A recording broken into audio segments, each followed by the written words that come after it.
You once said that if you were growing up in this generation that you would have a field day because you would take their souls.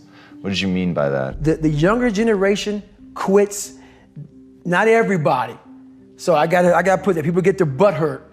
So not everybody.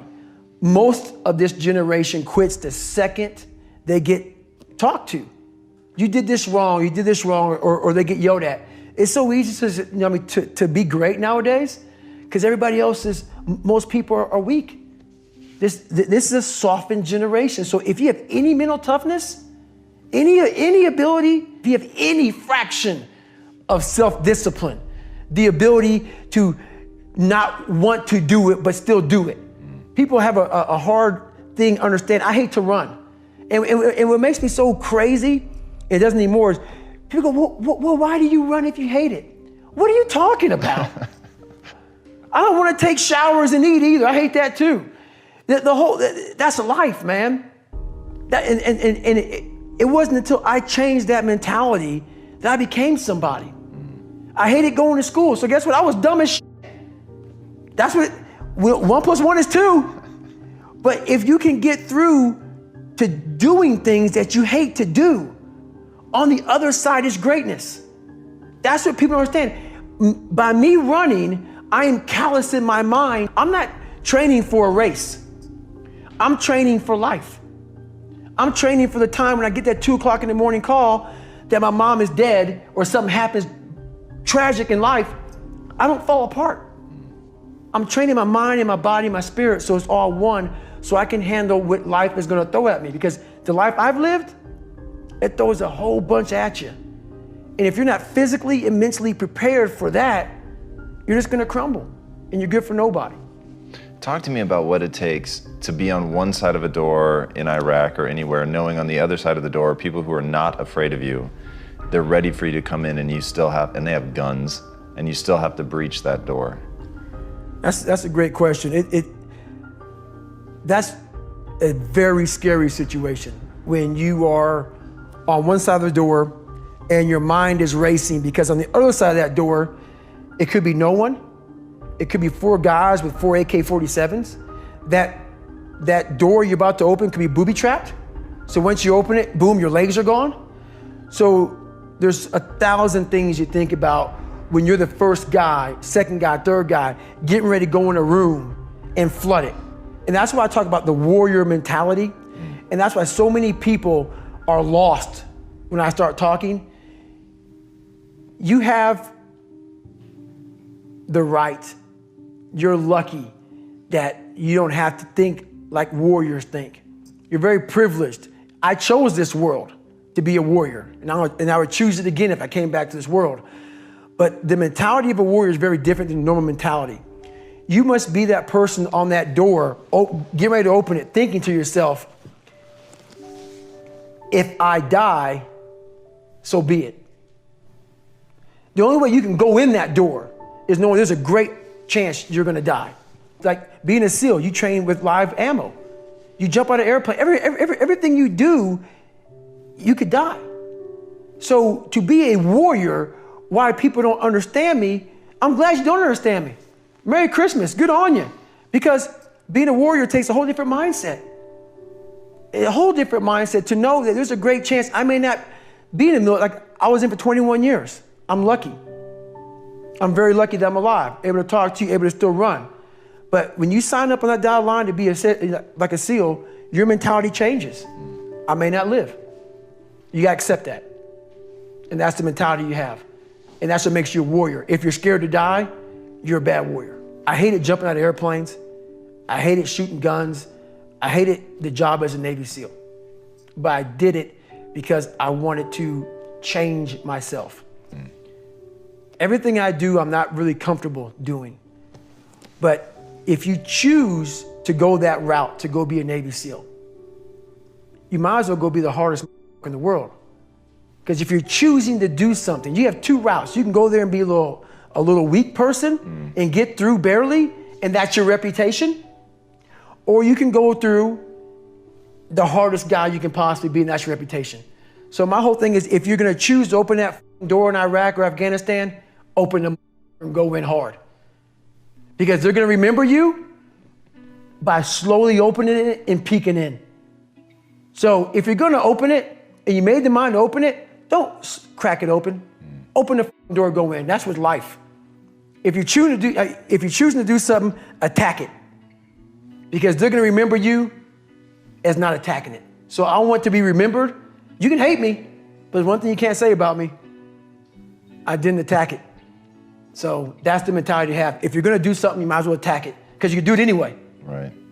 Do you use that in civilian life? Like, do you still employ the, I'm gonna attack it, I'm gonna take their souls? Like, how does that play out in a non-combat zone? It still works for me in life as far as attacking things, because no matter what I want to, no matter what avenue I choose, I want to be the very best. And the very best may not be I'm number one. The very best is that I leave everything inside of me out there. So attacking is not like, oh, I want to win this or win that or be the best. The best is I'm running against myself in everything I do. And that's what I attack. I attack myself. I'm always questioning myself.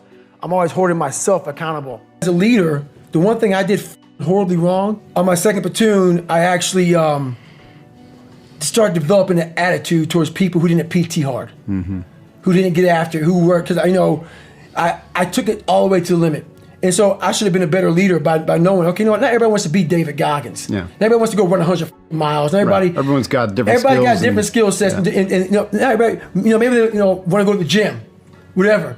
The gym is fine, but it was just a different standard. So I couldn't take away my standard for the whole of the group. Interesting. I looked at people like, F you, man. You ain't trying to get hard, F you. So my mentality, I wasn't a good leader. And I look back on that now. Trust me, a lot of people could have done things differently. I'm taking accountability for what I could have done differently. Right. Good. I looked at that. So my mentality from a weak kid became super hard, like beyond hard, next level hard. And but that's what I thought I was getting myself into. As a leader, I should have stepped back and realized, hey, these are your expectations, David Goggins. Right. What are we here to accomplish? Right. It's important to lead by example. And when I say lead by example, if you're the leader, it's the loneliest job on the planet. And if you do it, you have to be up early. You have to leave late. You got to do the sucky jobs. At least that's how I look at it. You got to be the man that is always the person who's being held accountable to the highest standard, and not expecting your people to do anything that you're not going to do 20 times more than they are, even when you're the leader. And it's all about accountability for yourself in leadership roles, not about being pissed because people aren't doing what you're doing. Everybody has different skill sets. Do you ever do yoga? All the time, man. All the time. And I if I were to tell somebody one thing right now, man, that psoas muscle and getting that hip flexor opened up, because we're all stressed the f out.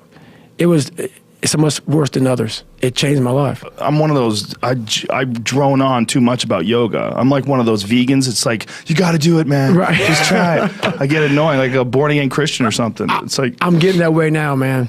I'm getting that way now. For anybody who does anything hard, like, if you do anything like with weightlifting type shit or martial arts type shit, where it's just everything's explosion, it's lifting, it's heavy, it's push, push, push. Right. Yoga just will balance your shit out. Yeah, it will. Yeah, it will. It really will, man. And there's all these people that resist it. Like, there was some article recently that was something along the lines of hot yoga is just trendy nonsense. I read that, and then even in the article, it talked about that there might be some benefits in terms of like the strengthening your arteries, and they didn't even mention heat shock proteins. There's a study going on right now. I believe it's at Harvard. Right. One of my friends was telling me about it, where they're trying to find the benefits of 90-minute hot yoga classes because they think it might mirror the observed benefits of sauna, which they already know for a fact.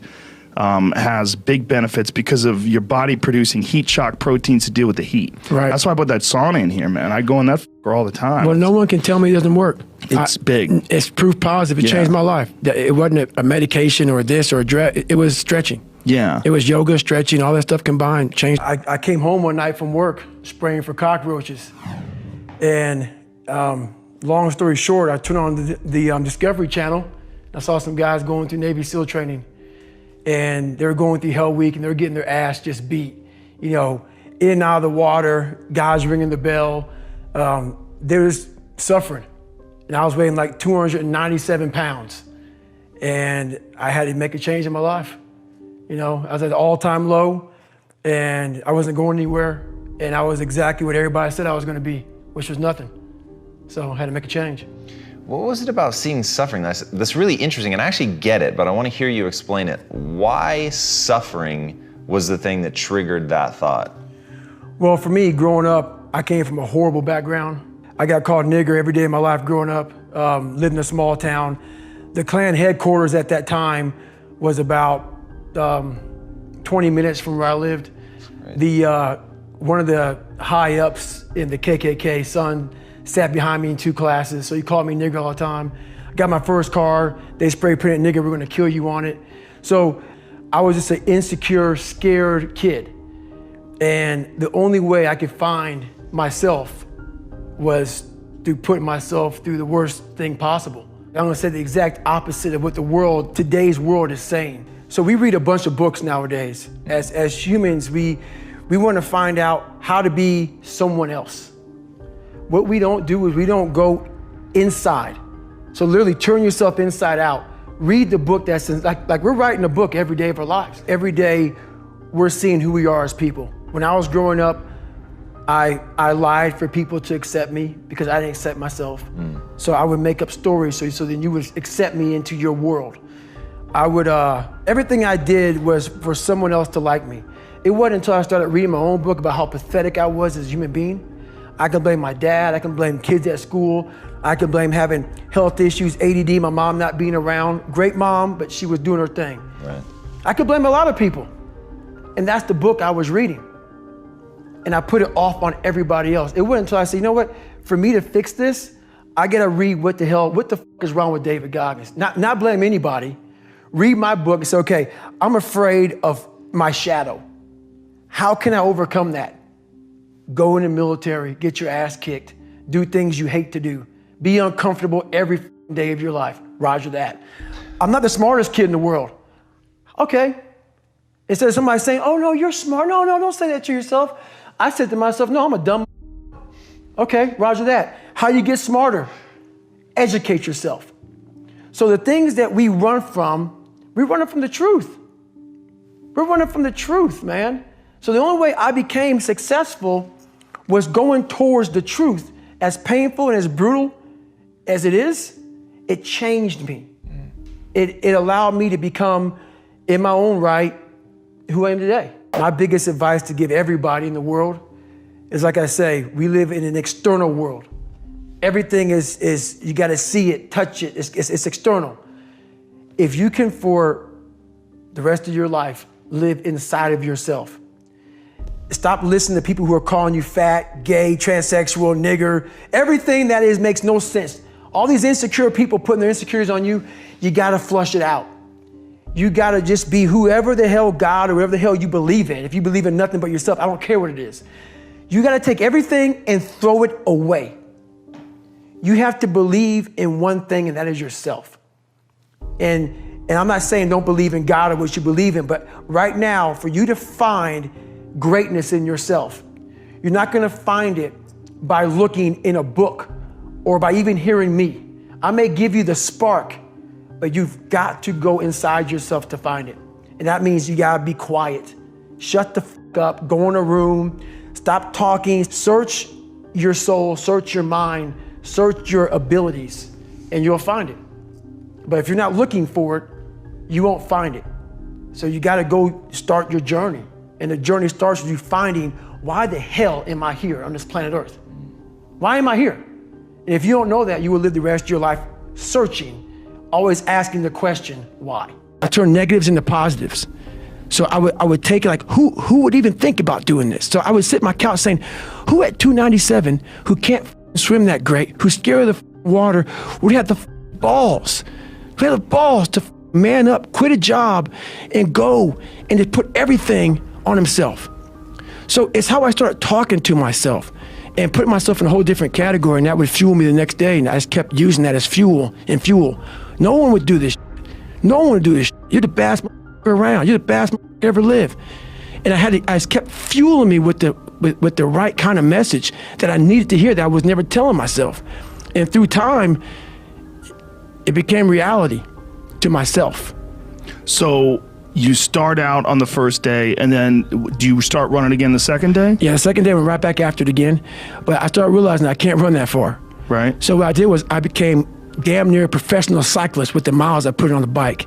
So whenever I watched TV, I had to be doing something. So I was riding the bike. I rode a bike a lot to lose the first initial kind of weight, because my bones were just hurting so bad. My body was just broken. And I learned to get over that also.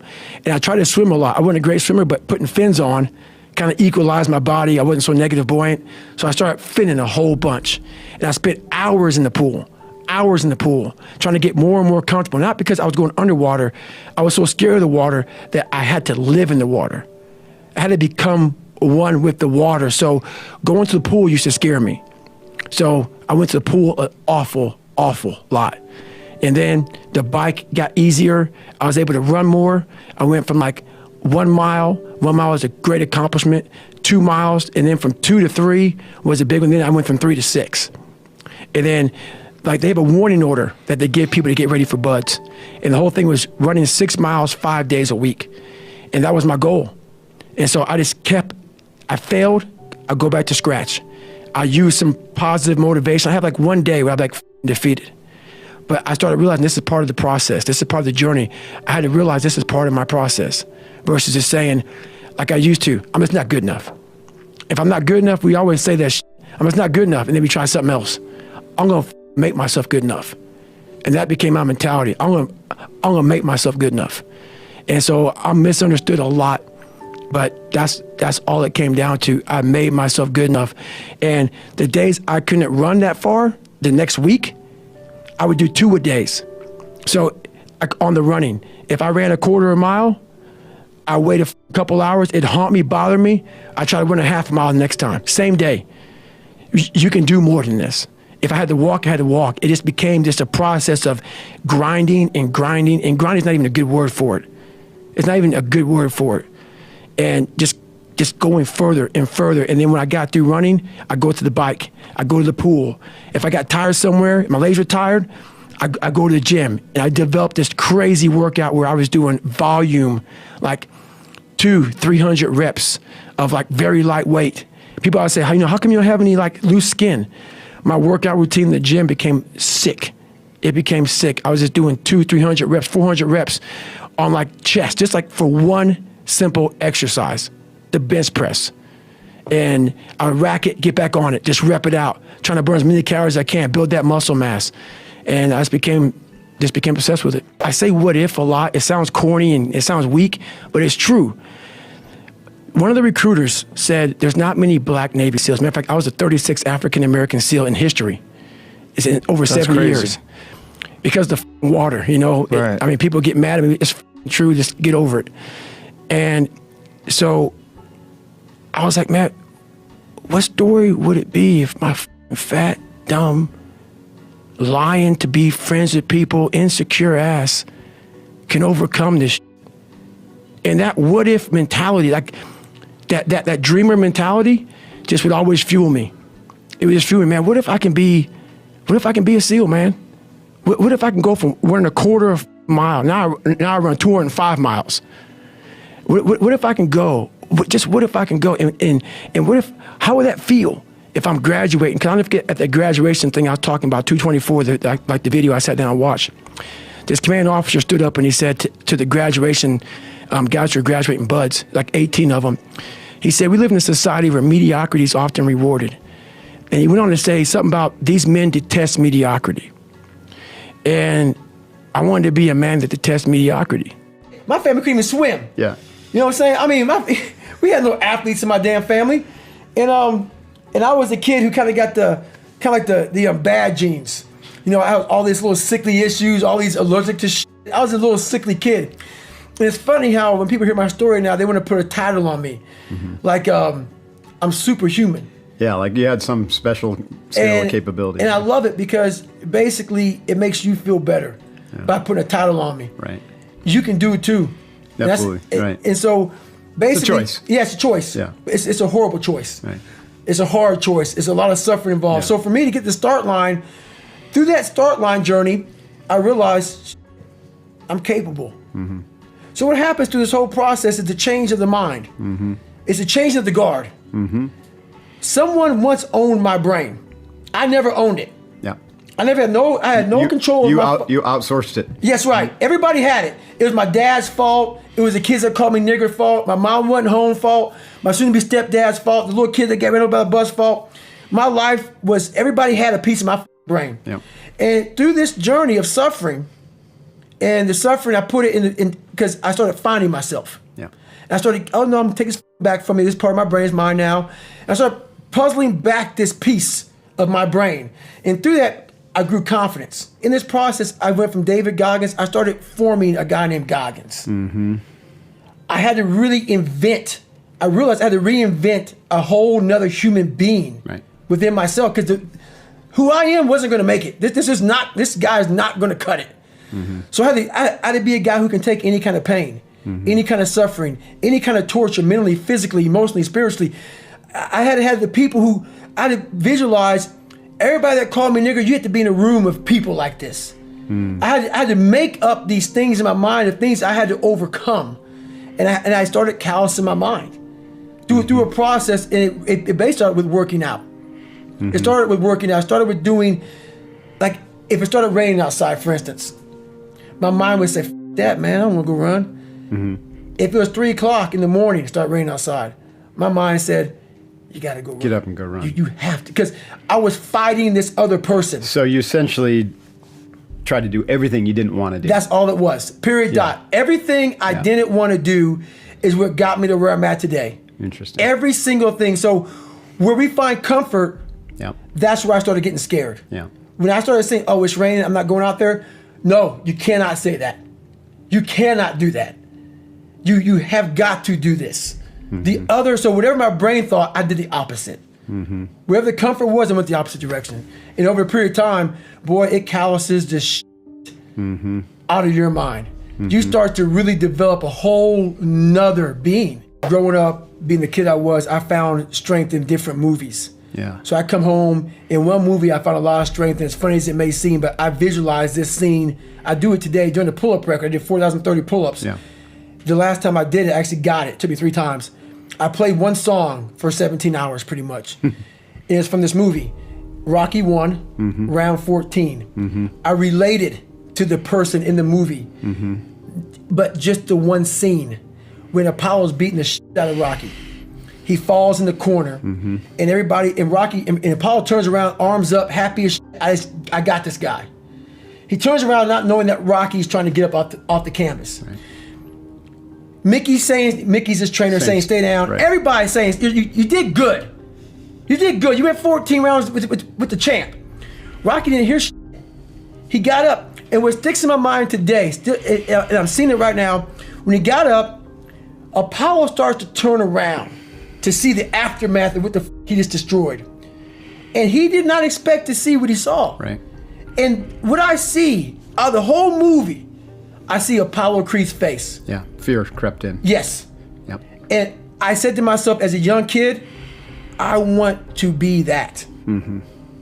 I don't need to win. I don't need trophies. I don't need people to like me. I just want what he has. A fictional character, whatever the hell it was, I want that. And I visualized that. And I want to become the guy who can get off the canvas and look at somebody who beat the shit out of him. Life. I'm talking about life right now. In life, even life itself puts their head down towards David Goggins. This is not going to stop. So that mentality became what I wanted. And that's how it started, with that visualization of the canvas. And all I got to do is just keep getting up. The cookie jar is something I invented.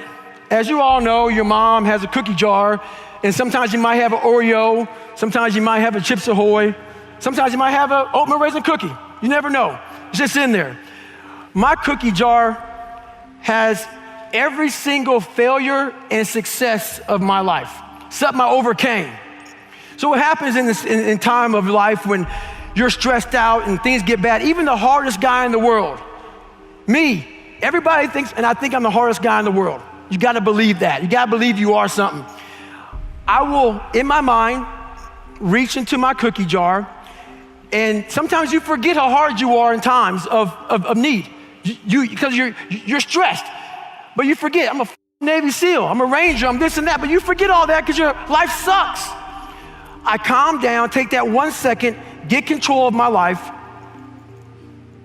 reach in the cookie jar. Well, you got called nigger your whole life, and you're now the only person in history to do this, and this. Put it back in the cookie jar, reset my mind. You have to remind yourself of how badass you really are in times of need. That's the cookie jar. You cuss all the time, why?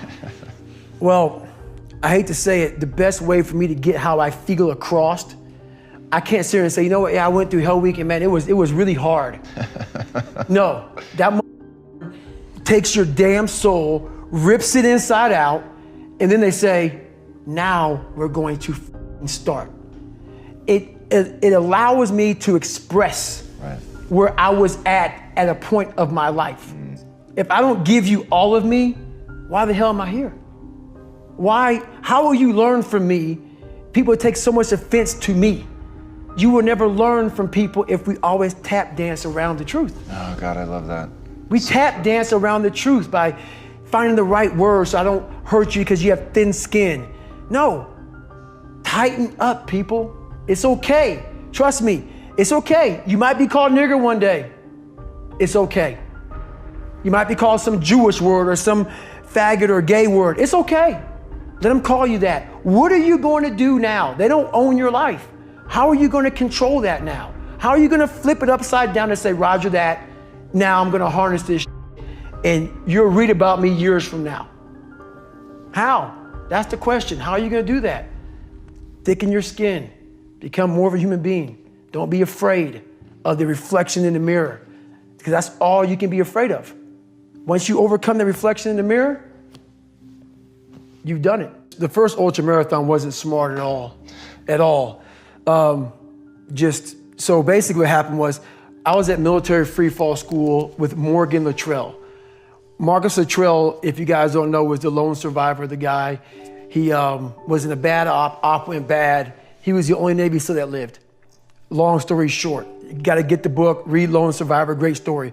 Morgan is Marcus Luttrell's twin brother, and I was there with Marcus. So what happened was myself and Morgan were in free fall school. At the same exact time, Marcus was in the worst incident in SEAL history.